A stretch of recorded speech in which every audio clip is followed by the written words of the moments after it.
This week on African Perspective, we focus on the state of governance in Africa. We look at why it has generally improved, while the least gains have been recorded in democracy and political governance. Are African leaders living up to the goals of the AU's Agenda 2063 and the UN's SDGs? Join us at 9:30 p.m. Central African Time on SABC News and give us your perspective. So African Perspective airing at 9:30 tonight. To discuss, we're joined by Tshepiso Makwetla, your host. Thank you for being with us. So you're looking at a complex but important issue, governance across Africa. So a number of themes that was looked at by this African governance report, where AU member states committed themselves to being assessed, especially on 5 key areas, and that would be transformative leadership, constitutionalism, the rule of law, peace and security and governance, and the nexus between development and governance, as well as the role of regional economic communities in African governance. So we'll be really zeroing in on transformative leadership as well. What does this mean? What are its characteristic? And what the AU says is that governments themselves are important, but the leaders who lead them are pivotal, because they're a mediation between both the intrastate and international social, political and economic relationships.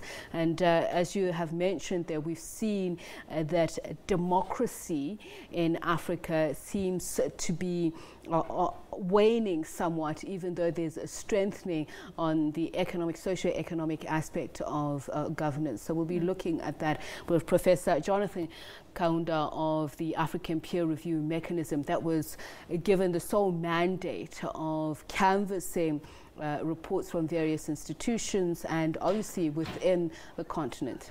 So you need democratic leaders for strong democracies. Also updating us on Kenya and developments in Zimbabwe. What's happening? So Kenya, we know that there is a massive strike that occurred at Jomo Kenyatta Airport, which left hundreds of people stranded. And of course, the converse would be true here at OR Tambo Airport. You had a lot of Kenyans or people traveling to Kenya that were trapped here. And they will be taking you to Zimbabwe. There has been 2 major press conferences. We've had the Zimbabwe government responding to President Donald Trump on the renewal of sanctions against the country, and we had the opposition MDC talking about the national dialogue between the 2 parties, that they are interested in obviously bringing about some semblance of normality in terms of relations.